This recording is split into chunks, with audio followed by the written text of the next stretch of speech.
The Russians do not have control over the city of Pokrovsk. This statement was made by the commander-in-chief of the Ukrainian armed forces, Alexander Syrskyi. On his Facebook page, he reported that he made a trip to the Pokrovsk direction, where he spoke with commanders. According to him, stabilizing the situation in the area of the Pokrovsk-Mirnored operation depends on the level of coordination between military command bodies, units, and subdivisions involved in carrying out combat missions. The Pokrovsk direction remains the main focus in the context of the enemy's offensive. This is where the highest number of daily enemy assault actions are recorded. A significant part of its grouping operating on the territory of Ukraine is concentrated here. The enemy, in particular, is trying to take advantage of the difficult weather conditions.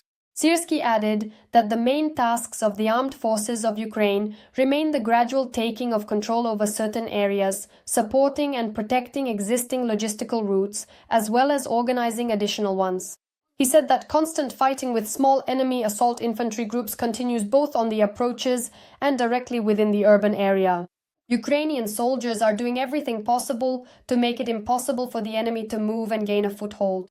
According to the commander-in-chief of the armed forces of Ukraine, as a result of search and strike operations over the past week, almost 7.5 square kilometers of territory in the Pokrovsk district of Donetsk region have been cleared of enemy sabotage and reconnaissance groups. Syrskyi summed up, There is no question of Russian forces controlling the city of Pokrovsk or of the Ukrainian Defense Forces grouping being operationally encircled. The fight continues. The day before, thick fog allowed the occupiers to approach Pokrovsk. A video was published online showing Russian soldiers moving along a foggy road in civilian cars and on motorcycles. According to the BBC, it was filmed on the southern outskirts of Pokrovsk. As told by the pilot of the Ukrainian unit Syrskyi with the call sign Goose, this column of occupiers was later partially destroyed. According to him, due to poor weather conditions, there was no video surveillance of the repelled attack, so he is not sure whether the entire group was hit. The soldier emphasized that it was precisely because of the fog that the Russians decided to launch an assault with a column of vehicles, which, in good visibility, could have easily been destroyed by Ukrainian drones. According to the 7th Corps of the Air Assault Forces of the Ukrainian Armed Forces, the massive assault by the invaders using light vehicles on the Selidov-Pokrovsk highway area achieved partial success. Some of the enemy vehicles were destroyed by the defenders on the approaches to Pokrovsk and some more within the city itself. Search and strike operations are ongoing. Defense forces are also working to destroy the firing positions that Russian troops managed to set up in recent days in certain districts of Pokrovsk.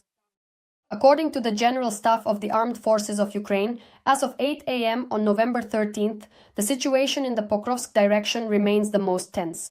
There, Ukrainian defenders have repelled 81 attacks by the aggressor. The General Staff also published footage of the 425th Separate Assault Regiment, which continues assault operations in Pokrovsk. In total, 226 combat engagements were recorded along the front line over the past day. The losses of the Russian invaders amounted to 1,180 personnel. Flamingo missiles struck Russia on the night of November 13th. Units of the Ukrainian Defense Forces carried out strikes on several dozen targets on Russian territory and in temporarily occupied areas of Ukraine, using, among other things, drones. This was reported by the General Staff of the Armed Forces of Ukraine. In particular, it is noted that in temporarily occupied Ukrainian Crimea, there were hits on the marine oil terminal storage facility, a helicopter parking area, and a site for storing and preparing UAVs at the Kirovsky airfield, as well as on an air defense radar station in Yevpatoria. In the temporarily occupied territory of the Zaporizhzhia region, an oil depot near Berdyansk was struck, as well as forward command posts of the 5th Combined Arms Army and the 127th Motorized Rifle Division of the Russian occupiers, the statement said. Additionally, as reported by the General Staff, targets were also hit on Russian territory. To carry out complex strikes, attack UAVs, rocket drones, and various types of missiles are being used. Thus, last night, a number of long-range weapons were launched, including domestically developed systems such as Flamingo, Bars, and Luchyi, the General Staff noted. As of today, the Flamingo is, in terms of its characteristics, the best subsonic cruise missile in the world.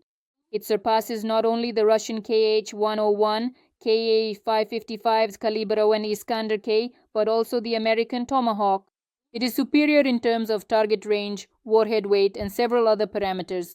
For example, its flight range is 3,000 kilometers, maximum speed is 950 kilometers per hour, and cruising speed is 850 to 900 kilometers per hour.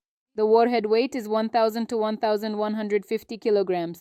The guidance system is combined, including satellite, electronic warfare resistant, and inertial systems. The publication Welt reports that in September, Ukraine used 3 Flamingo cruise missiles during a strike on a Russian intelligence base in temporarily occupied Crimea. According to the publication, 2 missiles hit the target while another fell approximately 100 meters away. Ukraine and the United States of America are jointly developing interceptor drones capable of countering Russian attack UAVs. This was stated by Ukrainian President Volodymyr Zelensky in an interview with Bloomberg.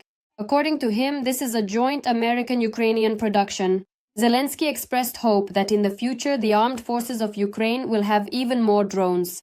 The head of state also commented on the difficult situation on the Pokrovsk front. According to him, Russian forces are trying to gain control of the city after months of fierce fighting. The president emphasized that any decision to withdraw troops should be made by the military command on the ground. No one is forcing them to die for the sake of ruins. I will support our soldiers, especially the commanders who are there, in how they can control the situation. Otherwise, it will be too costly for us. The most important thing for us is our soldiers. Zelensky noted that Russia is seeking to achieve victory in Pokrovsk in order to create a favorable position in possible negotiations with the United States. At the same time, the Ukrainian leader emphasized that Ukraine will not give up defending its eastern territories. We cannot leave eastern Ukraine. No one will understand that. People will not understand that. And most importantly, no one can guarantee that, after capturing a particular settlement, they won't move further. There is no deterrent factor. Volodymyr Zelensky also said that the Russian dictator Vladimir Putin managed to intimidate some European leaders so that they would not send air defense systems to Ukraine. According to him, the Kremlin leader carried out a deliberate campaign against Europe with recent drone and fighter jet incursions into the airspace of NATO member countries. I think he scared them. That was his goal and he achieved it. The Europeans responded immediately. How did they respond? That's a question for NATO and for each country that faced the aerial threat. The head of state added that the drone incursions were without a doubt a form of psychological influence. Moreover, Putin was testing not only the reaction of the alliance countries, but also their readiness for such threats. Zelensky also commented on the aggressor country's attacks on Ukraine's energy sector. The president of Ukraine believes that Russian forces are targeting Ukraine's energy system, trying to weaken Ukraine before spring. According to him, the Russians know that as soon as the energy factor disappears, they will have no other strong factors left. Meanwhile, on his Telegram channel, Volodymyr Zelensky wrote that the Kremlin is ramping up production at military-industrial facilities and preparing for a major war on the European continent in 2029 or 2030. He called on European leaders to put even more pressure on Russia. The US conducted strike drills with a nuclear bomber near Russia's borders. An American B-52H strategic bomber carried out a training flight in the skies over Finland near the Russian border, according to the Finnish Air Force's X social media account. The statement notes that the exercises took place on Wednesday, November 12th. The US B-52H strategic bomber practiced striking targets at a training ground located in the east of the country, near the Russian border. According to Finnish sources, the American bomber was escorted by Finnish F/A-18 Hornet fighter jets.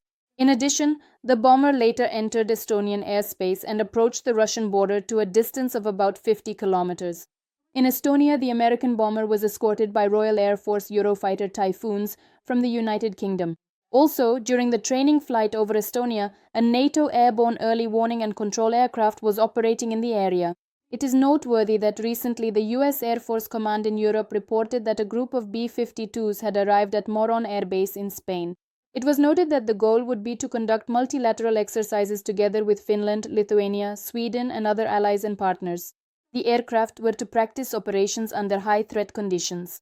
Earlier, it was reported that in California, USA, a B-55 bomber was spotted in the sky carrying a cruise missile that resembles the new Low Observable Nuclear Cruise Missile AGM for the US Armed Forces. The US Space Force also reported conducting tests of the Minuteman III intercontinental missile. This is a solid-fuel intercontinental ballistic missile that the US has had in service since 1970. Its range is 9,500 kilometers. This missile is considered a key element of the US national defense. Because of the videos showing Russians entering Pokrovsk, there was an uproar in the Z channels. Some Russian bloggers are saying that because these videos were published, the attempt was thwarted and the column was destroyed. Now to the point. Because of some idiot who filmed this and leaked it online, today there are piles of dead and burned out equipment there. At the same time, Putin's soldiers are fleeing the front more and more often. This was reported by a captain of the Russian army who deserted from the so-called special military operation to journalists from the Khodorkovsky Live project. He also spoke about resettings, extortion, alcoholism, and drug addiction among Putin's troops, as well as other horrors in the army. Several people from our unit died during training. The nurses walk around. In the evening, some of them turn into geishas. Our officers would just shoot. If someone didn't give the pin code, he would shoot him. According to him, only riffraff are fighting in Ukraine, criminals and people with addictions. It's already clear that people are simply being sent into a meat grinder. Putin continues to throw people into the furnace of war. In grueling battles, Russian forces are trying to isolate and encircle Hulyapol in the Zaporizhzhia region. They are using infiltration tactics and striking supply routes, according to the Institute for the Study of War. At the same time, Ukrainian President Volodymyr Zelensky arrived at the front in the Zaporizhzhia region, in the Orikhiv direction, in great detail. We discussed today with the commanders what is needed to strengthen our positions and how to provide more forces in this direction. It's an important direction. I am grateful for the complete information about the specific difficulties here in the Zaporizhzhia region. He visited the command post of the 65th Separate Mechanized Brigade Veliki Lu, which, as part of the 17th Corps, is holding the defense in this direction, as well as the soldiers of the 128th Separate Mountain Assault Brigade who are defending Stepnohirsk.